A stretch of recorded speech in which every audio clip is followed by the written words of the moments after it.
Hello and welcome to Sharnbrook Mill Theatre's Ask the Chair with Douglas Pope.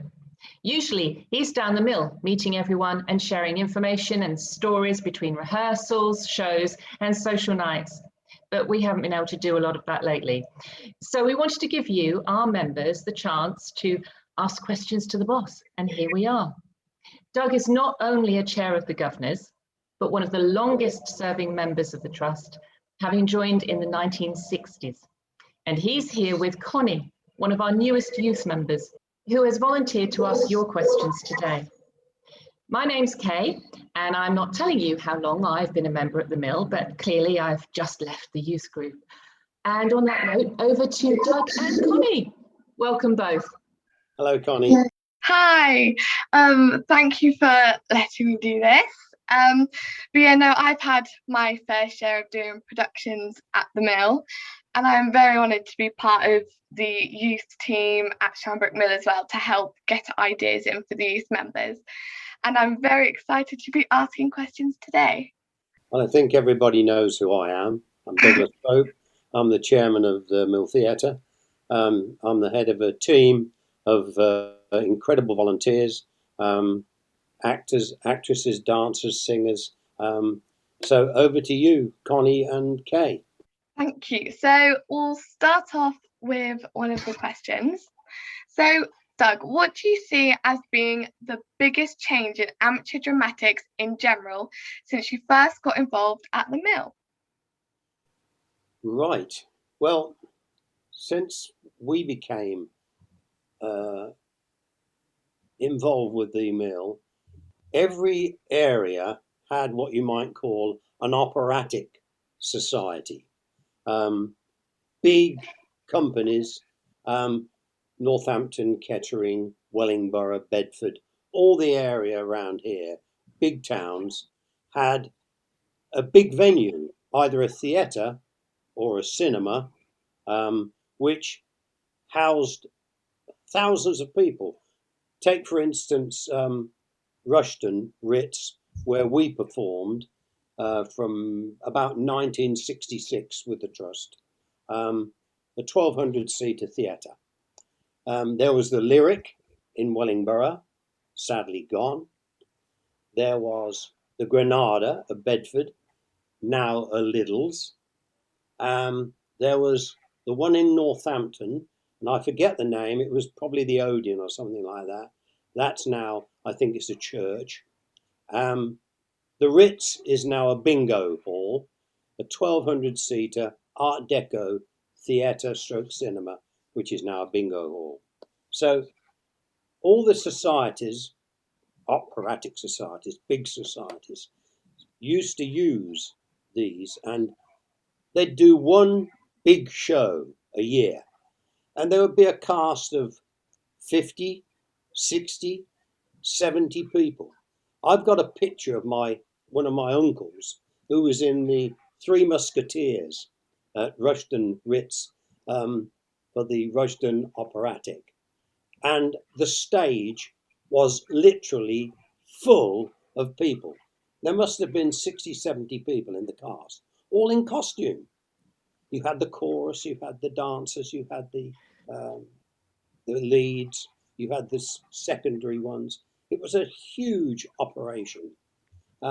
So these places have now, by and large, in this area I'm talking about, have gone.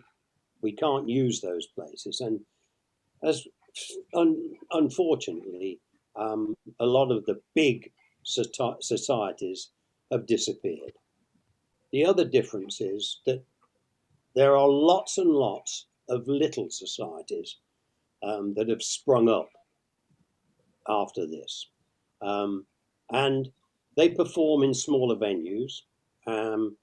They probably come and they go, some stay, but people using those societies or groups, in some cases, people have become, I'm talking about the participants, are now more nomadic, whereas they probably went to the society that was their local society. They performed in one show a year, a big show every year. Now they pick and choose, and they'll join this society for doing this and this society for doing that. Maybe not musicals, it can be plays, whatever. But people have become more nomadic, and they probably do lots and lots of shows during the year. So I think that, as far as I'm concerned, is one of the biggest changes that I've seen since we first became involved in Amdrams in the 1960s. Wow, that's amazing. I've loved every bit of that. So, what are the biggest changes you've seen in theatre, specifically the Mill? I think expectation of both audiences and participants. They want things to be. They see the way that professional theatre has gone, and I think they think, well, I want to be as good as that, and why not? There's nothing wrong with a bit of aspiration. I'll give you I'll give you one example for our point of view. I'm talking about Sharnbrook now.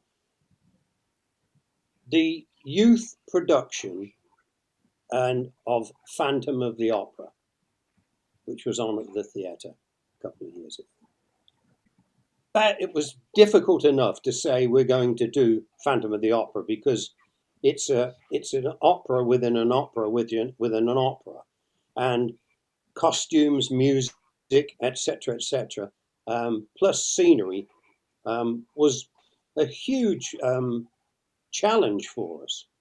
But the musical director turns up early on and says, you know what? I would like a full orchestra to be used for this production. Now, as you know, or those of you that have been to the Mill, where do we put them to start with? We haven't got an orchestra pit. In hammocks. In a hammock, yeah. 22 people, I think not. A lot of hammocks. So we had to sit and think, how can we do it? So one or two of us went away, and we managed to get hold of a porter cabin that was used on site for builders. We went trundling off to Cambridge, and we had a look at this porter cabin, and it was palatial. It really was. It had lights, windows, heating. It was spick and span. And the people that helped us, SDC, with the builders, they transported this contraption, and we hadn't got anywhere we could put it within the confines of the mill. So our neighbours in the mill yard, where we have like a mini industrial estate, they said, you can use our yard. So we parked this huge porter cabin at the back of the back wall of our dressing room, and then we actually wired it all up with sound and cameras, and it was transmitted into the theatre from actually outside of the grounds of the theatre. That was just one aspect for a junior show, a youth show. 22 musicians, and they were all young people, all of them young people, about 15, 16, 17, 18 years old. The full orchestra in this huge porter cabin with the MD, a camera up on her so that she could direct, and the cameras that were placed in the auditorium of our theatre put the image of her so the participants on the stage could see her and take her directions. Now, that's just one little part of, and I talk about expectations, and also aspiration. So I can't think of any time in my life in the mill that we could have ever have thought about doing that, but we did. We happened to have an extremely good stage manager, and he rigged it all up. It took him hours and hours and hours, and that's what we had. Gadgetry, we're quite happy to have a go at that. Some of the sets we've had over the years that have been built and painted by our members are just unbelievable. Forget the word amateur because they're anything but amateur. As somebody said to me once, my dear, she said, all means be amateur, but never amateurish. Never forgotten that. Never, ever forgotten it. That'll be on my, my headstone when I die. What difference do you see in the expectation of audiences with the ever increasing use of electronic media and its influence on different generations? I think audiences, when you're talking about the media that you can use, I'll use two examples. Let's take rock concerts. Now, I'm an old rocker from the 60s and 70s, so I've been to rock concerts over the years, and in the dim and distant past, if there was a rock concert, you used to go, the band would come on and trundle on. There'd be a few lights if you were lucky, and you would listen and watch something that was, the sound could be pretty awful, depending on where you sat or stood. Generally stood, because you've got to stand up if you're at a rock concert. So you'd stand there, and if you went a bit off skew, you'd probably get all the bass notes coming from this way. You go around that way, and you get all the treble notes coming that way. So it used to be pretty hit and miss. Now, I have been to, let's take rock concerts or big events now. You go to these events, you have probably the most amazing light show that you can possibly imagine, in coordination sometimes with the sound. The sound, you listen to the sound, and it's probably the same as the music you're listening to on your device. They reproduce the sound. And if you go backstage to a rock concert, I'm talking about this for a minute, and you'll probably encounter at the back of wherever the stage is, say Wembley Stadium, you've probably got 20 Pantechnicons full of equipment that they roll in and they roll out. Quite incredible, absolutely incredible. So that is one difference from that perspective. Shows. Now let's look at shows. In the dim and distant past again, you would probably have a huge cast of people. I know I'm being a bit generalistic about this, but you would have the orchestra in the orchestra pit. You would have the chorus in a lovely semicircle around the back. So there'd be plenty of space in front of the stage there. You'd then have the dancers coming on and doing their bit. And then the leads, the leading lady, would come forward, sing their song with the orchestra warbling away in the background. This is the way things used to be to a certain degree.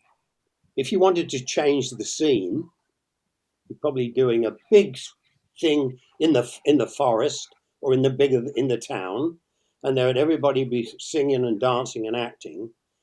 But at some point, they'd probably have to change the scenery.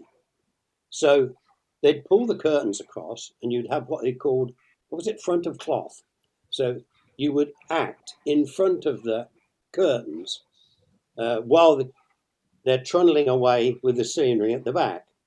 And then when they're ready to change the thing, curtains would draw back, and lo and behold, the town had become a forest or the seaside or whatever. So that's the way things were done until we had things like West Side Story came along in the 60s and things changed completely. Now we also have incredible images that can be projected. I'll give you an example. We went to see Les Mis I've seen Les Mis many times, and when you see it in London, you had that huge truck coming forward with all the people on the barricades and whatever, and you think, boy, oh boy, this is unbelievable. Then, a couple of years ago, we went to see Les Mis at Milton Keynes. I thought, well, they're never going to be able to do this truck. They're never going to be do that. What they did, they had projection as well. And I've got to say, the way that it was done at Milton Keynes, I thought it was more authentic than it was than the one we'd seen in the West End of London, because of the way they got the reproduction of sound, how they use the projection, and it'll stay with me for the rest of my life. When they did the scene where Jean Valjean was down in the cellar, was it Marius across his, and he carried him through the sewers, and it was like he was going through the sewers, and it was done by projection, and it was in Milton Keynes. And then when the dastardly chief inspector went off the bridge, it was so incredible. It was all done again with projections and clever lighting and what have you. Just absolutely stunning. So to really, to me, there are two illustrations of the way that, and I hope I've answered your question because I've forgotten what your question was now. But can I just leap in there, actually? Could I just leap in with a little extra question? So this thing of projection I think is fascinating, and I think it is one of the biggest differences in terms of how theatre can operate these days. So do you think that there is, I mean, obviously, clearly there's room for investment in that technology, but how likely do you think it is that we'll be able to improve our projection to the extent that we could more easily incorporate it within a performance or a show at the Mill Theatre? Well, we've already bought a projector. It's, I mean, in the grand scale of things, it's probably clockwork against what they're using in the West End.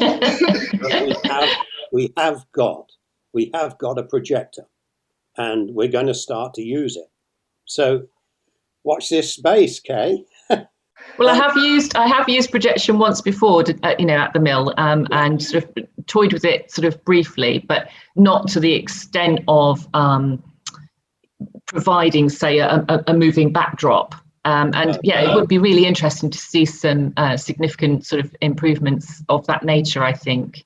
I've said this over the last year, so I can't wait to see what our techie wizards can do.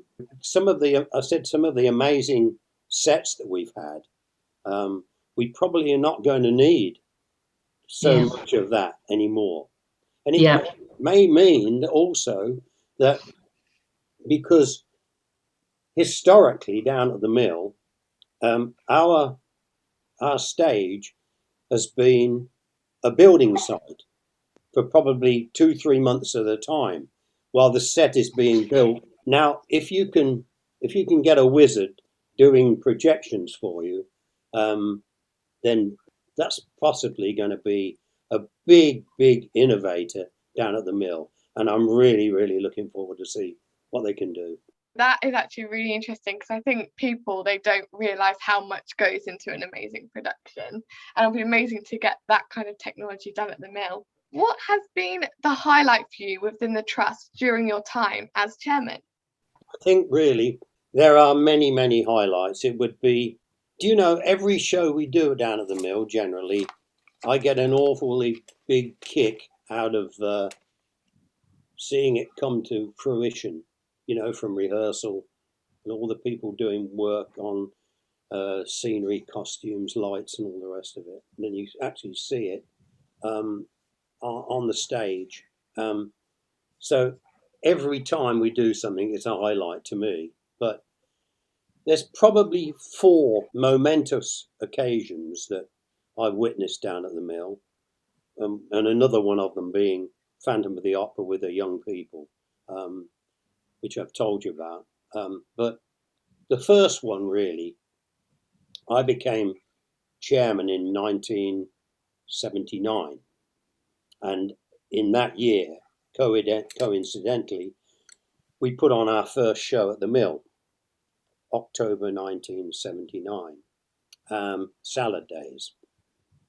And I can't tell you what a pleasure, what a relief, what pride it gave us to put that show on, because we'd taken on the mill in 1975, and we had to turn it from a derelict mill, flour mill, into a theatre. And many people said, you will never ever be able to do anything with this. You'll never turn it into a theatre, or never say never. So October 1979, Salad Days, the very first show that we were able to perform down at the Mill Theatre. Quite momentous. After all the hard work that people have put in, thousands and thousands of hours that people have put in, turning that building into a theatre. That's number one. I think the second one was the installation of a lift, which enabled us to have people with limited mobility to come into the theatre and avoid having to use stairs. So with the lift being put in and an elevated walkway that was built on the side of the mill, anyone with limited mobility could come in. They don't have to use any stairs, and they come straight in. So to me, that was a really big highlight, and it was again one of our members being one of our oldest members, being an architect. He oversaw that. So it was an amazing operation, costing over £100,000.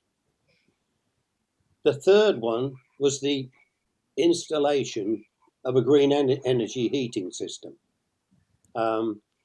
because those of us that had used the mill in the winter months, it was pretty dire. It was very, very cold. It was very, very difficult to eat. And I think the turning point for me was I went to see a school show down at the mill. It was almost their sort of end of term concert they were doing. And it was in the back end of November in this particular year. And I went and watched it as an audience member. And the teacher that came on to make the introduction to the acts was wearing a top coat and gloves and scarf, and she was on the stage. And I at that moment I thought, enough is enough. We've got to do something about the heating. Yeah. And lo and behold, we did. But we didn't just put a heating system in, we put a green energy system, and we used the mill pond to draw the water out and turn it into a. So we're not using the electricity off the grid. It's a bit of a legacy, if you like, a green energy legacy. So that was another highlight. So people could sit and watch it in comfort. The last one has been something that's happened in the last 12 months. We have been awarded the Queen's Award for Voluntary Service. Now, that is a tribute to every single member that's come through the mill over the years. You think of what they've done, doing building, reparation, acting, singing, costumes, sets, etc., lights, everything. And it's by and large been done on a voluntary basis. It really is like it's the bouquet to every single member of the trust, their dedication, and it's a source of huge pride to me that our members have been given this. So they're probably four of the main ones, but I've only mentioned one show, that was Salad Days, but every single show is a highlight to me, because it's the culmination of weeks and weeks and weeks of rehearsal and all the work that goes into it. I hope that answers your question. Definitely does. Another question. So where do you hope to see the trust in 5 years' time? Definitely, over the next 5 years, I want to see the theatre used more than it is at the moment. We've sat back in frustration for the last 12 months. We've had two things going on at the mill. Can you imagine? In 12 months, we've had two things. One was Daisy Pulls It Off, which you were in. Now, we pulled the curtain down on that. And the week after, the whole country went into lockdown. The only other thing that we did, we just got in a window and we had Charles Dickens' great-great-grandson come and do Christmas Carol. We saw him come and do that. That was it. They're the only two things that we've done in the whole year, or 12 months' time. So when we come back, I do really want to see, in the next 5 years, I want to see the mill used more than it is at the moment. At the moment, we do the 4 shows, and we do a summer school, and we have a few other things that happen during the year. We put on fundraising events, but I want to see the place used much more than it is at the moment. We've got a scheme going where we're trying to reinvigorate our youth program, which I think is very important, incredibly important. But I do want to see the place used more than it is at the moment, and we are looking at ways and means of how we can do that. We've now got, apart from the club room, we've completely refurbished the whole theatre. We decorated, had the lights rehung. Once the club room is redecorated, we will have a brand spanking new theatre. And again, thanks to our volunteers for doing this at a proper social distance while the clampdown's been on. We haven't wasted the time. So on to our penultimate question.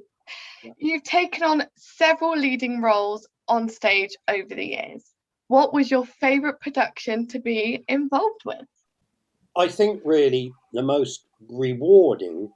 It wasn't always a laugh a minute, but it was the most rewarding thing that I ever did, and that was fortunate to be in Man of La Mancha. We had a great cast. We had a fantastic lighting technician, and we had a lady who was who'd been with the trust for many years, doing the musical director.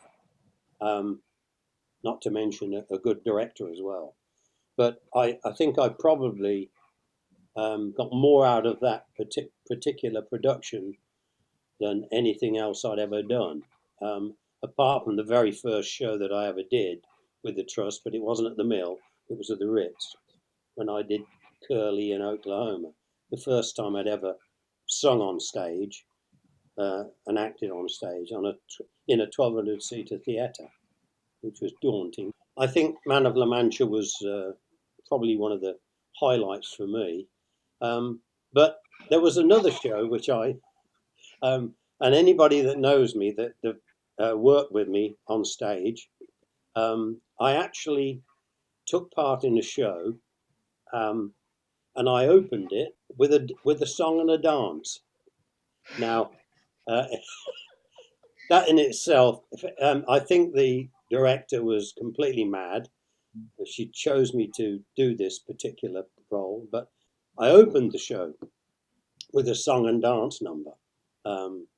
And I did get a lot of fun out of doing the show. It was called Pajama Game. And during the show, I had to lose my trousers a couple of times. It wasn't, but it was a really, I suppose that the show is a bit naff now, but we played it for laughs. I had to get my zip stuck on my trousers, and I tell you what, the fun I had listening to the audience guffawing and screaming with laughter. And the worst thing I ever did was during part of that show, I had to go into an office, and there was a bit of slapstick, and then I had to leave the office, and the next guy had to come in through the door as I went. But I took part in this scene, and I had to sit on the desk. So I was doing this and this on the stage, and I sat on the corner of the desk, and the legs of the desk went, and I finished up on my backside on the floor. All the contents, all the stuff off the desk just went shh, and hat stand in the corner that came down. Everything was demolished. I demolished the set in the space of about 10 seconds. And the audience, of course, thought it was for real, but it wasn't. It was completely an accident. The desk wouldn't take my weight. So I left the office and went off to tumultuous applause and laughter. But the poor chap that was following me back on, he walked into the office to a scene of devastation, and he had to act out this particular part that he was doing, surrounded by debris. I won't tell you what he said to me as he came off stage at the interval, but it was a swear. There's Man of La Mancha, which was ultra acting stuff, you know. But I was on stage for what, 2.5 hours non-stop. Yeah, it was very rewarding. Then to the other end of the scale, demolishing a set. Final question for you, Doug. Yeah. So, if you had a magic wand, what would you like the Mill to be offering the public in 10 to 20 years' time? Right. I think after all the work that's gone in to making the Mill what it is today, I think we've transferred, as I said, we've transformed a derelict building into a theatre. I think what we have to do is I would like to see over the next 10, 15, 20 years, I would like it to become a centre of excellence, if you like, not just for plays and musicals and what have you. Dance classes, choirs, acting sessions, youth, bringing youth in, singing, dancing, teaching people to play instruments, etc., etc., etc., and have it as a place for the whole community. Let's have travelling theatre groups come in for one night stands, for 2 or 3 days, for a week, whatever. We've just been talking about using projection, and that if we can do things like that, we can probably transform the theatre in overnight from whatever it is to whatever it is, on the stage. So this is what, personally, it's one of my ambitions. It's a legacy that I would like to leave, to see the place used 7 days of the week, not just a few times every year. And we have a big development going on in Sharnbrook shortly. There's going to be 500 new houses built, right on the doorstep of the mill. And I mean on the doorstep. It's just going to be virtually across the road, between Templars Way and Mill Road. 500 houses. We're going to, I think, virtually double the size of the population of Sharnbrook in not very many years. So we can be, if you like, the centre of excellence, somewhere for people to use. And let's hope that I would like to see that happens. I'm not going to be here 10, 20 years from now. Well, I might be, because Sir Tom left to be 100, didn't he? So I might live. So they'd probably wheel me in on a wheelchair at the age of 100 years old. That's what I would like to see. I would like to see us leave that as a legacy. We've got some amazing people that look after the affairs of the trust. And if we can pass the baton over, if you like, and take it another step, or 2 steps, or 3 steps further from where we are at the moment, that's what I would love to see. I guess that means building up the volunteer base as well more, doesn't it, Doug? There's a lot of people that they would rather run screaming and shouting away from going on stage. They don't want to be involved on the stage, but they love probably building things. Look at some of the amazing techies we've got down at the mill, and they have no aspiration to be on the stage at all. So yes, all those volunteers that can come down and wield a paintbrush or whatever, yeah. And if there's 1,000, 1,200 more people coming in, there's got to be 1 or 2 people that would love to be part of our group. No, definitely. And what a great legacy it will be, Doug. Honestly, it's going to be amazing. But I thank you so much, and hand over back to Kaye. That's been a fantastic interview. Thank you to both of you. I've learnt a few more stories, thank you, Doug, that I didn't know about. And I thought I knew a lot of them, but there's some good ones there. I think also just to quickly say, as well as thank you to Doug himself for all of the wonderful things that he's helped to encourage and support with such passion over the years. Also, thank you to everyone who submitted a question today. We hope we caught them all.